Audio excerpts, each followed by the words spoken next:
Thank you, everyone. This is the second edition of Financial Empowerment.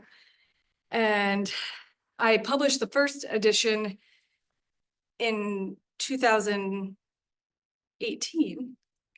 The second edition just came out in November 2024. So I made a lot of updates to the second edition.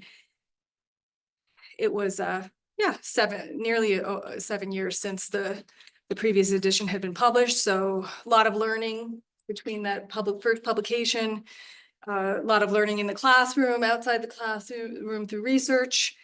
And it was very happy to be able to publish the second edition. The lessons learned in terms of adaptation have been many. I took this original text that was published in the United States as a open access personal finance textbook geared towards an American audience. And I adapted it to really target an Indigenous audience in Canada, as well as the Canadian, non-Indigenous Canadian audience here as well. So when I first came up with the idea of adapting and saw the potential with this text, I really did not know at that time. I couldn't have known fully without having done a deep dive how much work I was in for. So it was a significant undertaking, and I think at the time I was coming. I'm originally from the States. I'm originally from the States, and I'd been living in Canada for at least almost 11 years by the time I really started working on this text. So I had been familiar, certainly, with, the different personal finance, the differences in personal finance between the countries, but I don't think I realized I didn't fully grasp how extensive the changes were within the text when I took on the project. So that was certainly a learning, and it's that I think many of us can say that about a lot of projects we take on. It's really hard to know until you're in it what it is you're taking on. I, of course, at the time had also agreed to take on a massive administrative role at First Nations University of Canada, where I teach. I'm an associate prof in the Indigenous Business and Public Administration program. At the time, I was asked to step into an associate VP role over there, associate VP academic role, and I was faced with a challenge because I had just received a grant to do this adaptation, and also had been asked to take on the role. And so I was conflicted, because I knew that if I agreed to do both, I would not sleep. I would not have much of a life outside of work. And that is in fact what happened. I couldn't pass up the opportunity. I thought this was a great opportunity. Our students at First Nations University had no personal finance coursework. We had a lot of students at the time leaving the university often for financial reasons. And so the director of student success services had asked, can you create a course, right? Can you create a course? And when I started to create the course, I realized I'm really limited in terms of my resources, the textbook resources, because there was not one personal finance text out there that really spoke to Indigenous peoples and their circumstances at all, whether it was taxation on reserve, wills and estates on reserve, Indigenous financial institutions. There are some significant differences and unique circumstances for Indigenous peoples in Canada and in the United States as well. But in Canada, none of the resources here addressed Indigenous people. So I thought, I need to do something, right? I need to create something. And this adaptation allowed me to, which was wonderful. This is one of the most beautiful things about open access texts, is that they allow you to take an already existing work and the personal finance text from the States was great in many ways. It really grasps those key areas of personal finance that, you would expect to find in any university text or course.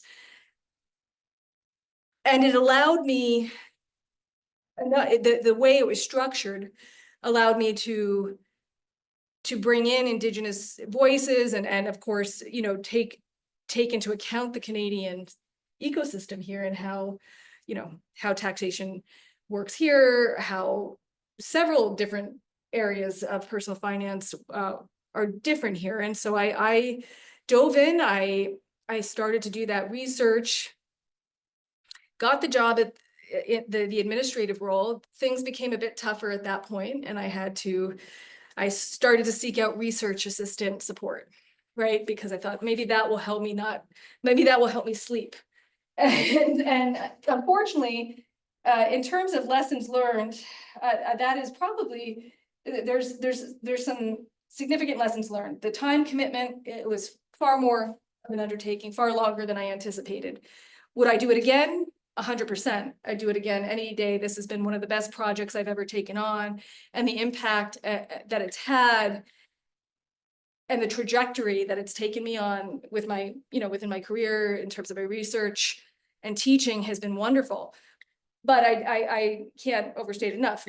Make sure you realize that this is not a small undertaking, right? And at least for me, there probably are adaptations out there perhaps that are a little bit more manageable. This one, there were significant differences. I knew that going in, but I didn't quite realize the full scope. And I also wanted to bring in Indigenous voices, and that was a whole nother layer, right, that had to be taken into consideration. And again, added quite a bit more work to what I was doing, and that's great. That was really one of the main intentions of the text, right? But for example, I have elder interviews. So let me share this with you.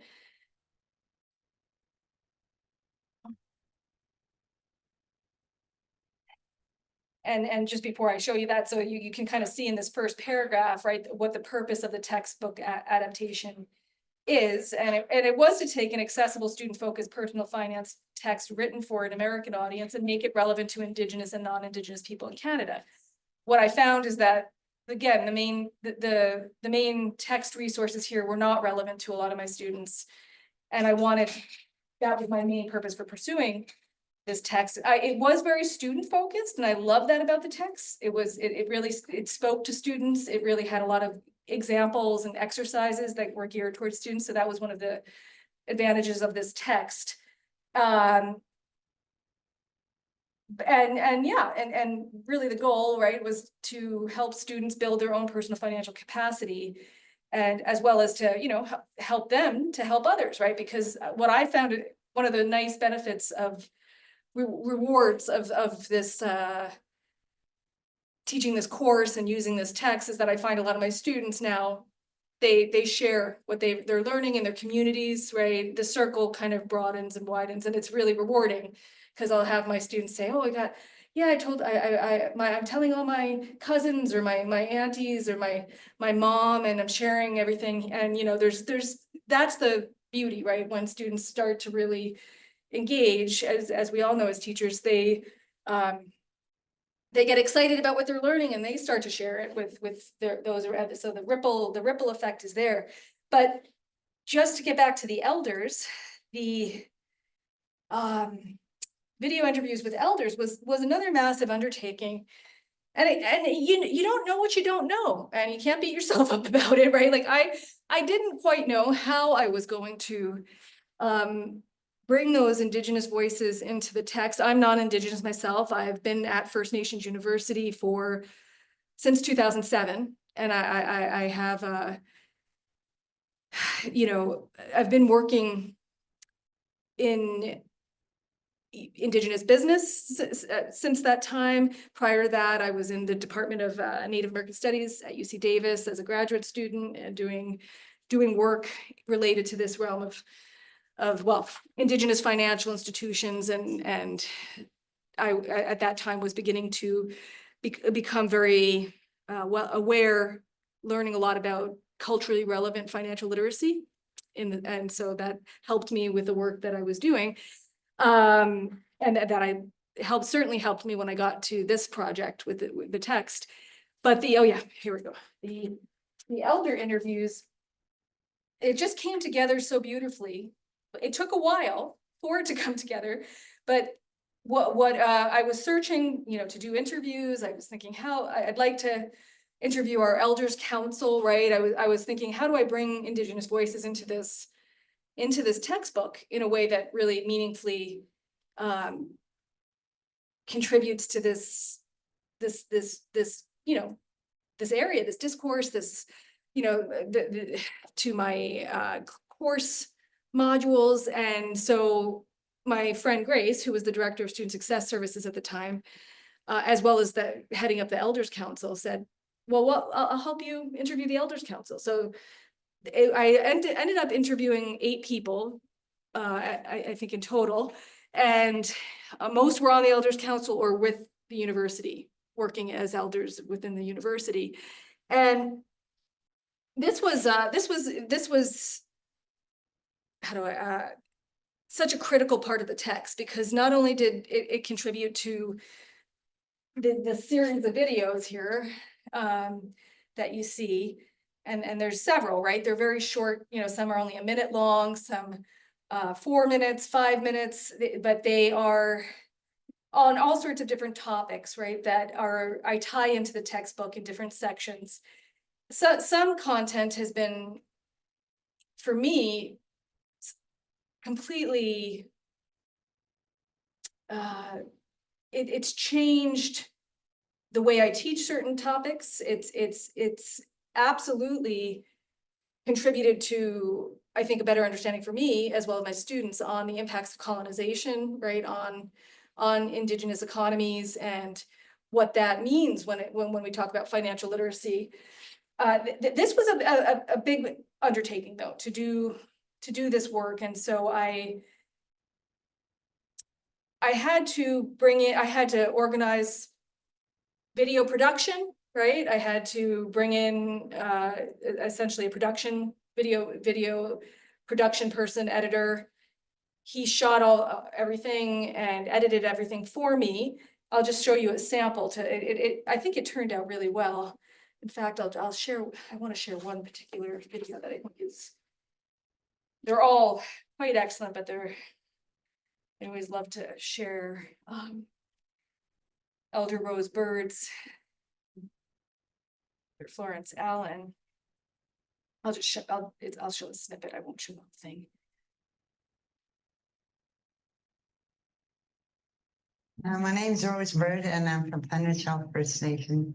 My spirit name is Yudingawasktepaik Square, Mayagan, which means Wind Lightning Woman, and I'm from the Wolf Clan. So, money management, I don't know nothing about that.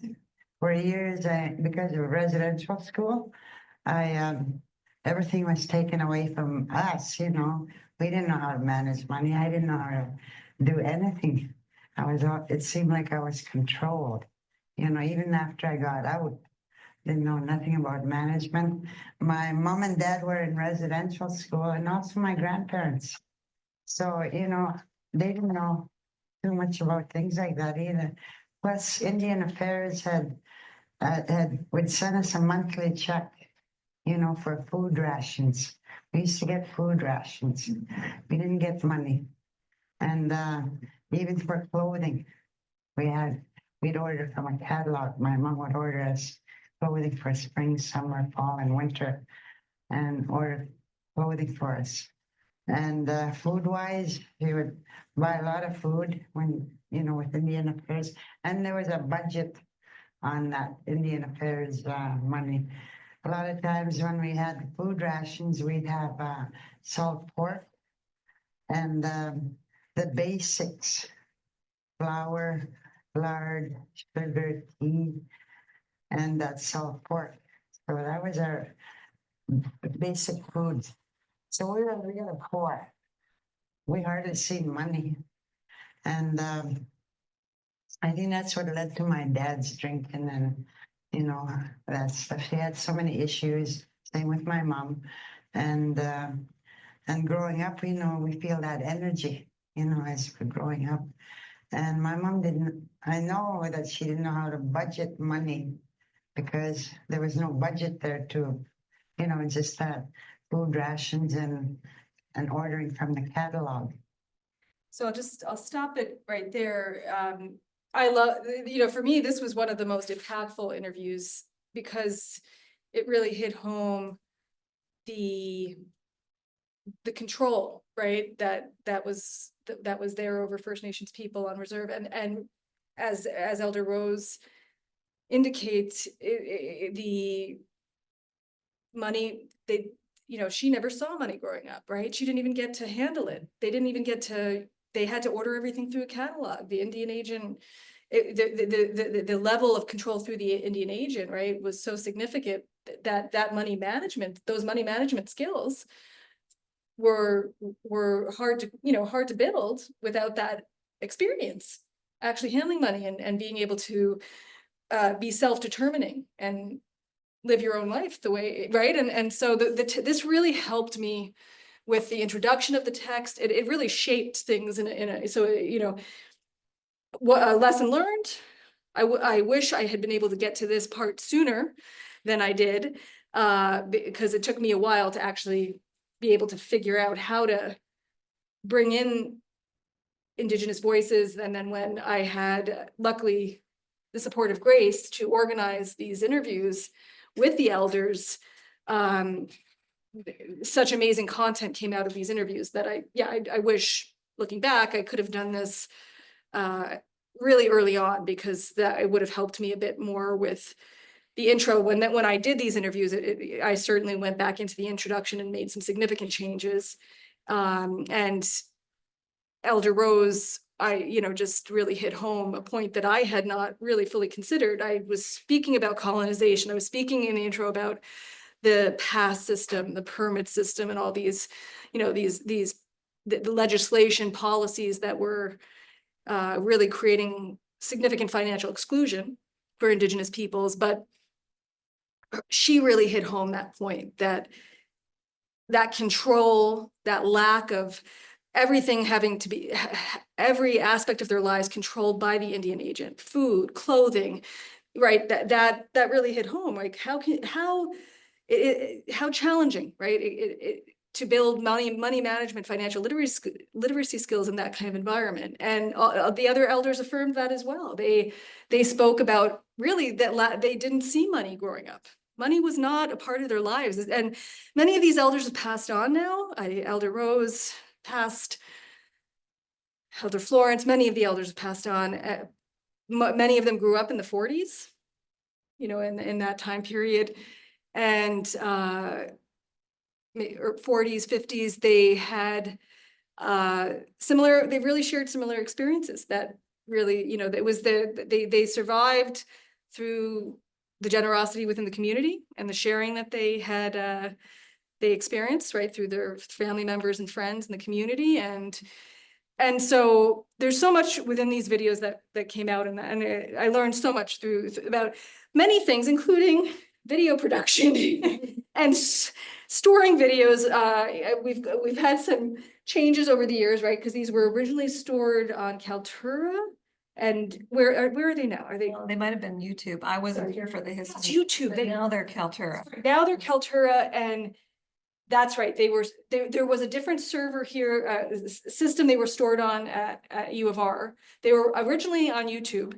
Then we stored them, U of R had them on a different system. Then the U of R shifted to Kaltura, and then that was interesting. And you weren't here, Shauna, but all the links broke. Yeah. And then I had to go back and reload all the video, so there was good learning all the way along, not things that we would have necessarily been able to anticipate, but just I've had to learn a lot about, and I had good support. Again, I had a good video production editor who helped me through this whole process, and I'd like to do it again. I'd like to do more. I didn't do it for the second edition, right? These are all from the first edition, these videos. The second edition was really just an overhaul of content completely, new information, research that I did, changes that have happened since 2018 when the first publication came out. The third edition, I would love to do another series of videos, and I've learned a lot through this first set of videos, and I think I'd like to do, if I can, this next round, I would love to interview more elders, but also more practitioners out there in the field who are really trying to teach this content, organizations that exist all over Canada that are doing great work when it comes to culturally relevant financial literacy education.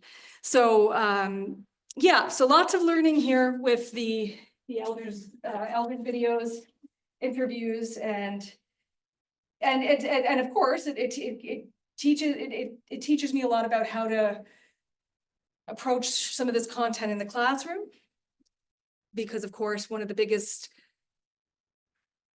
goals for me with this textbook, as well as with the course that I developed with this text, is how do I talk about money and money in a way that really kind of connects with the different places students are coming from, right?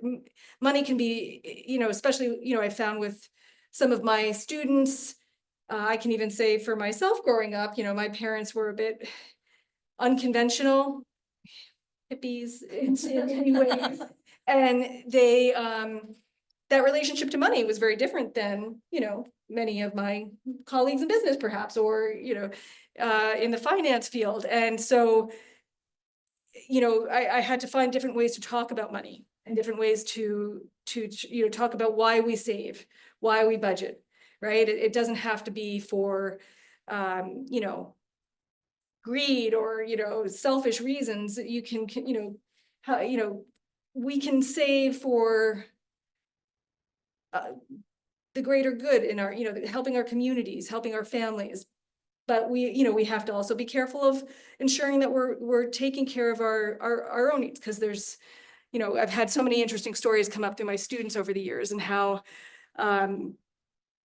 that generosity that so many of my students have can sometimes, also get them into challenging circumstances. So there's all sorts of complexities with this topic. And so how the elders certainly helped me to build some of that in. Like if you look even at some of the earlier videos, like value of money, reusing and saving, financial, let's go up to Elder Willie Ermine. He did a whole topic on the culture of sharing, the importance of the giveaway, giving what you treasure to get what you need, the stigma of hoarding. That was a particularly interesting one, right? Because he spoke about the challenges of saving in his community, and how sometimes saving can be considered almost, hoarding, right? And that's has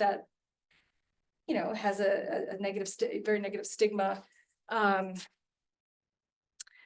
amongst many that in his community. So this was a major undertaking to do these videos. And just to wrap up, I want to just touch on a couple other major lessons learned. Another one certainly was I've spoken about the time commitment. The scope of the project was far greater than anticipated, right? Adaptation changes were far greater than initially anticipated.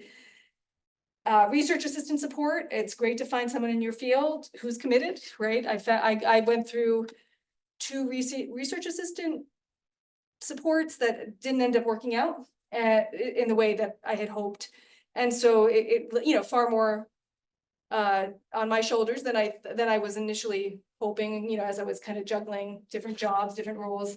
The reviewers' feedback, another lesson learned is reviewers' feedback also took a great deal of time. First round and even the second round, we found our way, but to find reviewers and then to wait for their feedback. It's what was your advice, Shauna? At least 6 months? Yeah, If well, not we give more. them 6 weeks.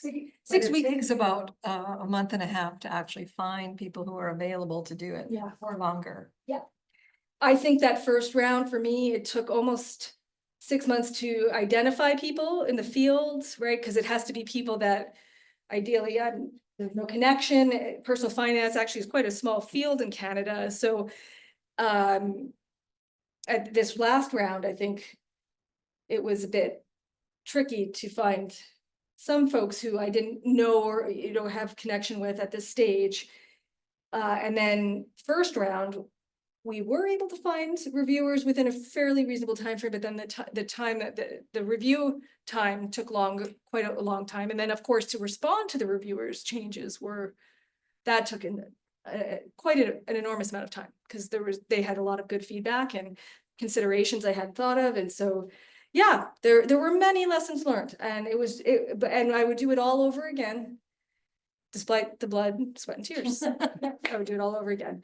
So yeah, any questions? I know got Jerome coming up here, so not, thank you very much. And I just want to say that we ended up, because this was the content that she added in the second edition was niche. It was Indigenous knowledge from our location.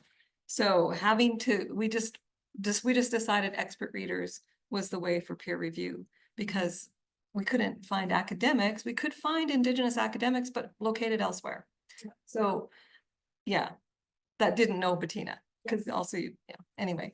So it was difficult, but we found our way through. yeah, because as Shauna just noted, that the changes were so specific to Indigenous content for the second edition versus, I made certainly updates to non-Indigenous personal finance content, but the Indigenous content was the significant contribution to the second edition. And so, yeah, we were able to find reviewers who came in and did a great job. Mhm. So yeah, thank you very Well, much. thank you so much.